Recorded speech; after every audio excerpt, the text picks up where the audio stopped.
Good morning friends, the prime classes में आपका एक बार फिर से स्वागत है। मैं एसपी सर आपको आज पढ़ाने वाला हूँ विद्युत आवेश की योज्यता। इससे पहले हमने जो चर्चा की थी विद्युत आवेश के बारे में, तो आगे आज हम पढ़ेंगे विद्युत आवेश की योज्यता। ये होता क्या है विद्युत आवेश की योज्यता? कोई भी आवेश, ठीक है, एक अदिश राशि होता है। कोई भी आवेश एक अदिश राशि होता है, अर्थात अदिश राशि का मतलब कि उसे लिखने के लिए या दर्शाने के लिए हमें केवल मान की जरूरत होती है, दिशा की आवश्यकता नहीं होती है। उसे हम कहते हैं अदिश राशि, ठीक है। तो उसी तरह से विद्युत आवेश भी एक अदिश राशि होती है, ठीक है। तो अब हम इसके आगे देखेंगे। इसमें विद्युत आवेश जो होता है वो योगात्मक प्रकृति का होता है। विद्युत आवेश जो होता है वो योगात्मक प्रकृति का होता है। तो आइए हम इसको उदाहरण के द्वारा समझने का प्रयास करते हैं। मान लेते हैं कि ये कोई वस्तु हमारे पास है, कोई निकाय है, ठीक है। इसमें कुछ आवेश होगा, कुछ धनावेश होगा, कुछ ऋणावेश भी होगा इसमें, ठीक है। तो अब हम कैसे जानेंगे कि इसमें कौन सा आवेश है, धन आवेश है या ऋण आवेश की संख्या इसमें ज्यादा है? तो उससे हम क्या करते हैं कि जितने भी धन आवेश होते हैं उनको यहाँ पर काउंट करके लिख दिया जाता है, ठीक है। और जितने ऋण आवेश होते हैं उनको भी यहाँ पर काउंट करके लिख दिया जाता है। लेकिन ध्यान देने वाली बात यह है कि जो धन आवेश है उनके साथ धन का चिन्ह लगता है, और जो ऋण आवेश है उनके साथ ऋण का चिन्ह लगता है, और उनका हम क्या करते हैं, योगात्मक जोड़ करते हैं, बीजगणितीय योगात्मक करते हैं, ठीक है। तो अब इसको इस तरह से हम जोड़ेंगे तो +4 ये हमारा हो गया, और प्लस माइनस मल्टीप्लाई करेंगे तो माइनस होता है, तो प्लस और माइनस मिलकर के ये 0 हो गया, ठीक है। तो अब 0 आ गया, तो इससे हमें क्या समझ में आया कि मान लेते हैं कि किसी भी निकाय का कुल आवेश का मान अगर 0 आता है तो हमें ये समझना चाहिए कि वो निकाय उदासीन है, यानी वो अनावेशित है, उस पर कोई भी आवेश नहीं है। अगर धन की संख्या ज्यादा आती है, जैसे उदाहरण मान लेते हैं कि यहाँ +7Q है और -3Q है, बराबर कितना आया 4Q, वो भी किसमें, धन में, यानी कि हमारा 4 धन आवेश अधिक है। इसका मतलब यह है कि वो निकाय, वो वस्तु हमारा धनावेशित है और उस पर 4 धन आवेश हैं। उसी तरह से इसके ठीक विपरीत अगर हम मान लेते हैं कि -7Q है और +3Q है, तो हमारा जो मान आएगा वो -4Q में आएगा, यानी कि जो निकाय है उसका आवेश आया माइनस में। इसका अर्थात यह है कि वो निकाय ऋण आवेशित है और उस पर इलेक्ट्रॉन की अधिकता कितनी है, 4, यानी 4 इलेक्ट्रॉन उस पर अधिक है। तो आप समझ गए होंगे, ठीक है। तो इसके बारे में हम नोट्स कैसे बनाएंगे, ठीक है ना। तो इसको नोट्स कैसे बनाया जाता है, तो मैं जो बोलता हूं आप एक कॉपी और पेन लेकर के साथ में बैठा करें, ताकि आप उसको जब भी लिखें तो आपका नोट्स भी साथ में तैयार होता रहे, ठीक है। तो जैसा कि मैंने बताया आवेश की योज्यता के बारे में कि विद्युत आवेश जो होता है वो आपका ये एक अदिश राशि होती है, ठीक है। तो अदिश राशि होती है, तो उसके मान को लिखने या दर्शाने के लिए हमें केवल किसकी जरूरत होती है, मान की जरूरत होती है, दिशा की जरूरत नहीं होती है। विद्युत आवेश योगात्मक प्रकृति का होता है, अर्थात किसी वस्तु पर या किसी निकाय पर कुल आवेश निकालने के लिए हमें जो भी धन आवेश हैं या ऋण आवेश हैं उनका बीजगणितीय योग करना होता है, जिससे कि उस वस्तु पर कुल आवेश की मात्रा या कुल आवेश का मान निकल जाता है। उदाहरण के तौर पर हमने आपको समझाया, उम्मीद करता हूं समझ गए होंगे, ठीक है। तो इसमें एक बात आप हमेशा नोट कीजिएगा, यदि किसी वस्तु पर अगर कुल आवेश का मान 0 आता है तो आप ये समझेंगे कि वह आवेश उदासीन है, ठीक है, अर्थात उस पर कोई भी आवेश नहीं है, यानी धन आवेश की संख्या ऋण आवेश के बराबर है। अब है हमारा अगला टॉपिक विद्युत आवेश की निश्चितता, ठीक है। विद्युत आवेश की निश्चितता, इसका मतलब क्या है?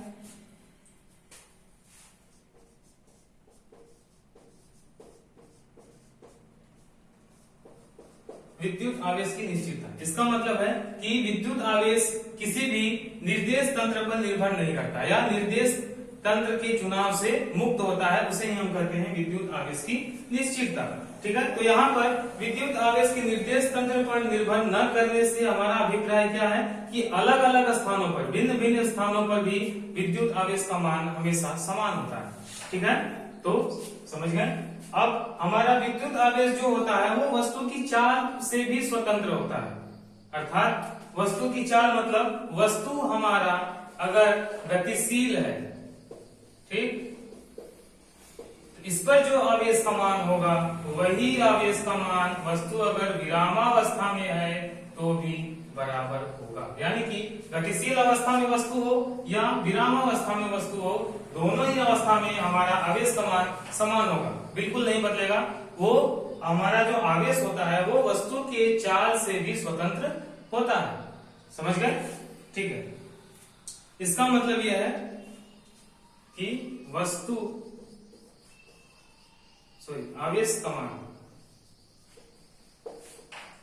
आवेश का मान अगर गतिशील अवस्था में वस्तु है तो वो उसके बराबर होती है आवेश का मान अगर वस्तु विरामावस्था में है। ठीक है? अगर वस्तु गतिशील अवस्था में है तो जो आवेश का मान होगा वही आवेश का मान विरामावस्था में भी होगा। ठीक? तो अब देखिए यहाँ पर एक ध्यान देने वाली बात यह है कि विशिष्ट अपेक्षिकता सिद्धांत, ठीक है ना, विशिष्ट अपेक्षिकता सिद्धांत, ये एक छोटा सा टॉपिक है, इसको भी समझ लीजिए क्योंकि ये थोड़ा सा कंफ्यूजन उत्पन्न करता है। तो विशिष्ट अपेक्षिकता सिद्धांत के अनुसार इसमें होता क्या है कि हमारा जो द्रव्यमान है, वस्तु का जो द्रव्यमान होता है वो वेग पर निर्भर करता है, वो वेग पर निर्भर करता है। ठीक है? ध्यान से सुनिएगा इस टॉपिक को।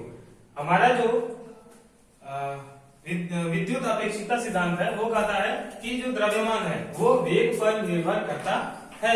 अब इसमें समझने वाली बात यह है कि मान लेते हैं कि कोई वस्तु गतिशील है, मान लेते हैं कोई वस्तु गतिशील है, तो उस समय जो उसका द्रव्यमान होगा, गतिशील अवस्था में वस्तु का जो द्रव्यमान होगा उसी वस्तु के विराम अवस्था में जो द्रव्यमान होगा, विराम अवस्था में जो द्रव्यमान होगा उससे ये द्रव्यमान भिन्न होगा, यानी अलग होगा।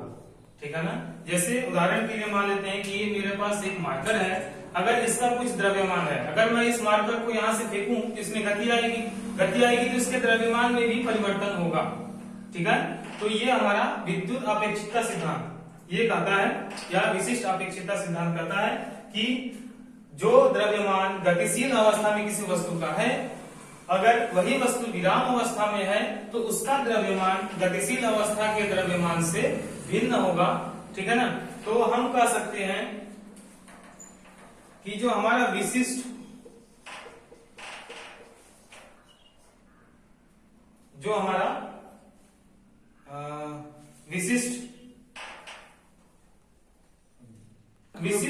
आवेश है, जो हमारा विशिष्ट आवेश है उसका मान होता है Q/m। यानी विशिष्ट आवेश की हमारी परिभाषा होती है आवेश और द्रव्यमान के अनुपात को विशिष्ट आवेश कहा जाता है। ठीक है ना?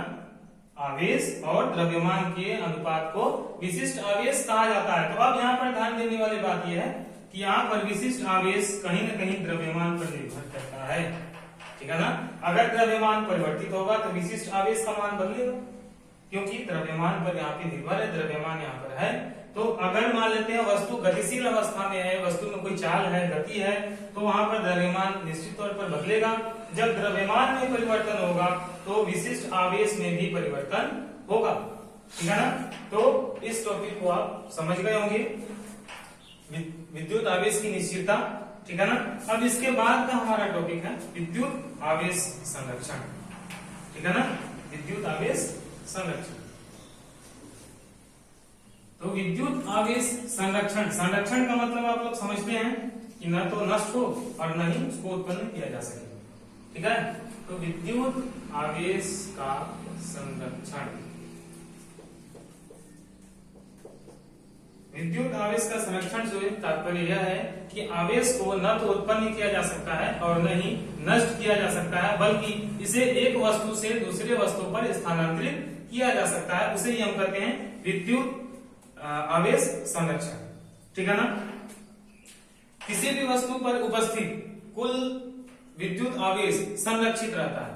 ठीक है ना। वो कहीं बाहर से आवेश न तो हम बना सकते हैं और न ही उसमें से कोई आवेश हम नष्ट कर सकते हैं उसमें, बल्कि जो आवेश पहले से ही स्थित है उसी का स्थानांतरण करके हम एक दूसरे वस्तु को आवेशित करते हैं। उदाहरण के लिए हमने एक बार पहले इसे चर्चा की थी कि एक मान लेते हैं कांच का छड़ है और एक रेशम का कपड़ा है, ठीक है। इस पर कुछ धन है कुछ ऋण है और इस पर भी कुछ धन है कुछ ऋण है, ठीक है ना।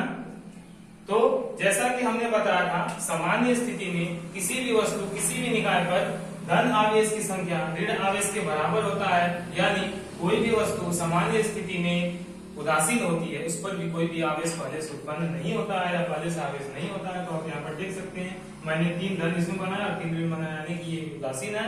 इस पर भी 4 धन बनाया और 4 ऋण बनाया यानी कि ये भी उदासीन है।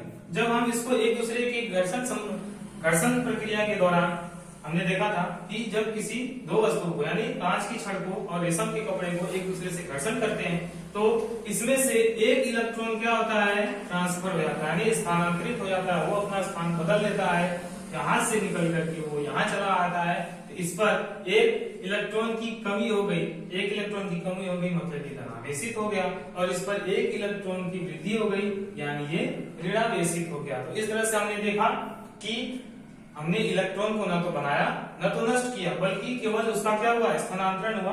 तो ये है आपका विद्युत आवेश का संरक्षण। अब हम कुल आवेश की अगर निकाय की बात करें, ठीक है ना, कुल निकाय के आवेश की बात करें तो जितना इसमें आवेश पहले था और जितना इसमें आवेश पहले था, ठीक है ना, उन दोनों का अगर हम बीजगणितीय योगात्मक करते हैं तो उसका मान 0 आएगा, ठीक है। और अभी भी अगर हम इसके कुल आवेश और इसके कुल आवेश का योग फल प्राप्त करें तो वो अभी भी क्या आएगा 0 ही आएगा। क्यों? क्योंकि आवेश न तो बना है और न ही नष्ट हुआ है, ठीक है। तो इसको हम कुछ उदाहरण के द्वारा समझने का प्रयास किए थे। पहला उदाहरण आपने देखा, दूसरा उदाहरण हम देखते हैं, ठीक है ना, कि जब इलेक्ट्रॉन और पॉजिट्रॉन को आपस में टकराया जाता है तो विद्युत चुंबकीय विकिरण उत्पन्न होता है, ठीक है ना, चुंबकीय विकिरण उत्पन्न होता है और चुंबकीय विकिरण पर कोई भी आवेश नहीं होता, 0 होता है। और इलेक्ट्रॉन तथा पॉजिट्रॉन का कुल आवेश अगर उसका योगात्मक हम प्राप्त करें, योगफल प्राप्त करें तो उस पर भी कुल आवेश 0 होता है, ठीक है। तो आप इस तरह से देख सकते हैं इलेक्ट्रॉन को हम लोग E माइनस से लिखते हैं प्लस पॉजिट्रॉन इसको हम लोग E प्लस से लिखते हैं 10⁻⁴, ठीक है ना। इसका ठीक विपरीत अगर हम निकाय के कुल आवेश का योगात्मक प्रतिलोम को अगर हम अलग अलग तोड़े तो हमें यही पॉजिट्रॉन और इलेक्ट्रॉन प्राप्त होता है। अगर इसका कुल आवेश का कुल मान निकालें तो वो आपका 0 ही होगा, ठीक है। आइए तीसरा हम देखते हैं। तीसरा नाभिक अभिक्रिया तथा रेडियोधर्मी क्षय में भी इलेक्ट्रॉन संरक्षण का नियम कार्य करता है। कैसे करता है आप देख सकते हैं। नाभिक अभिक्रिया में आप देख सकते हैं यहाँ पे 92U238, ठीक है ना। अगर हम इसको तोड़ते हैं तो क्या प्राप्त होता है 90TH234 प्लस 2He4। इसको हम लोग अल्फा कण भी कहते हैं, अल्फा कण भी कहते हैं। अब यहाँ पर देख सकते हैं 90 प्लस 2 92 92 और 234 प्लस 4 238, यानी कि जितना इलेक्ट्रॉन पहले था उतना ही बाद में भी है, जितना द्रव्यमान पहले था उतना ही बाद में भी है। तो इस तरह से हमने देखा कि इलेक्ट्रॉन संरक्षण का नियम क्या कहता है कि ना तो इलेक्ट्रॉन को उत्पन्न किया जा सकता है और न ही इलेक्ट्रॉन को नष्ट किया जा सकता है, वो हमेशा संरक्षित रहता है। अब है आवेश का क्वांटीकरण। आवेश का क्वांटीकरण क्या है इसके बारे में हम देखते हैं।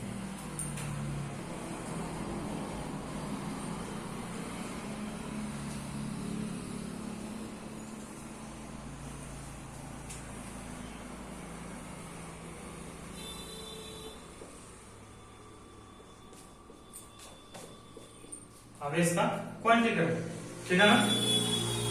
जब भी हम किसी वस्तु से किसी इलेक्ट्रॉन का स्थानांतरण एक वस्तु से दूसरी वस्तु में करते हैं, ठीक है, तो इलेक्ट्रॉन जो होता है वो E के यानी इलेक्ट्रॉन जो है वो पूर्ण गुणन के रूप में, अर्थात किस तरह से हम लिख सकते हैं जैसे E 2e 3e वो इलेक्ट्रॉन के पूर्ण गुणन के रूप में लिखा जाता है, ठीक है ना।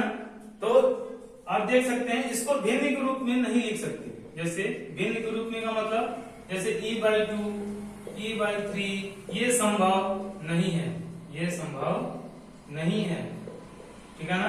तो इलेक्ट्रॉन का स्थानांतरण जब भी करते हैं तो उसका मान लिखते हैं हम लोग कैसे हैं, इलेक्ट्रॉन के पूर्ण गुणन के रूप में उसका मान लिखा जाता है, ठीक है। तो इस तरह से हम देखते हैं आवेश का क्वांटीकरण का परिभाषा हम समझने की प्रयास करते हैं। आवेश का वह न्यूनतम मान, ठीक है ना, जिसका उपयोग हम आदान प्रदान की प्रक्रिया में कर सकते हैं, तो उसे हम कहते हैं क्वांटम, उसे हम उस भौतिक राशि का क्वांटम कहते हैं और इस प्रक्रिया को क्वांटीकरण कहते हैं, ठीक है ना। तो क्वांटीकरण को हम एक सूत्र के द्वारा लिख सकते हैं, ठीक है। क्वांटीकरण को हम एक सूत्र के द्वारा लिख सकते हैं, जैसे ये हो गया Q = +- NE, ठीक है ना, +- NE। तो यहाँ पर n बराबर होता है 1 2 3 4 अनगिनत, ठीक है ना। n का मतलब हुआ पूर्ण गुणन के रूप में, यानी वो पूर्ण संख्या के रूप में लिखी जाती है, जैसे 1 2 3 4 इस तरह से पूर्ण संख्या के रूप में। और e का मान आप लोग जानते ही हैं, e का मान बता सकते हैं आप लोग कितना होता है, e का मान होता है 1.6 × 10⁻⁻19 कूलम, है ना। E का मान होता है 1.6 × 10⁻⁻19 कूलम। तो इस तरह से हमने देखा कि आवेश का क्वांटीकरण जब हम किसी इलेक्ट्रॉन को एक वस्तु से दूसरे वस्तु में ट्रांसफर करते हैं यानी स्थानांतरित करते हैं, तो वो इलेक्ट्रॉन जो है वो पूर्ण गुणन के रूप में लिखा जाता है, न कि भिन्न के रूप में। भिन्न के रूप में अगर लिखेंगे तो वो संभव नहीं है, वो गलत हो जाएगा। उसको हम पूर्ण संख्या के रूप में ही लिखते हैं, जैसे 1 2 3 4 1e 2e 3। जैसे मैं उदाहरण के लिए आपको बता दूं कि मान लेते हैं कि ये कोई वस्तु है, इसमें से इस वस्तु में 4 इलेक्ट्रॉन ट्रांसफर हो गए, ठीक है ना, 4 इलेक्ट्रॉन ट्रांसफर हो गए, यानी यहाँ पर इसमें 4 इलेक्ट्रॉन की वृद्धि हो गई, यानी कि ये अब आपका ऋणावेश हो गया, ठीक है ना, ऋणावेशित हो गया। तो इस पर हम लोग कैसे लिखेंगे कि इलेक्ट्रॉन का ट्रांसफर हुआ तो पहले e लिखेंगे, और कितना इलेक्ट्रॉन आया 4, तो 4e लिखेंगे और उसके पहले क्या लगाएंगे, धन लगाएंगे, सॉरी ऋण लगाएंगे, क्योंकि ये ऋणावेशित हो गया। और ये इसी तरह से 4 इलेक्ट्रॉन को इसने त्याग किया है, तो ये क्या हो गया 4e, यानी कि ये धनावेशित हो गया है, यानी कि इसने 4 इलेक्ट्रॉन दिया है इसलिए प्लस है, और ये लिया है इसलिए माइनस है। Thank you. टॉपिक आज का खत्म, कितना मिनट होगा। तो दोस्तों, अगर आपको मेरी इस वीडियो से थोड़ी सी भी जानकारी प्राप्त हुई हो तो प्लीज आप इस चैनल से बने रहिए, लाइक कीजिए, सब्सक्राइब कीजिए और ज्ञान लेते रहिए। जय हिंद।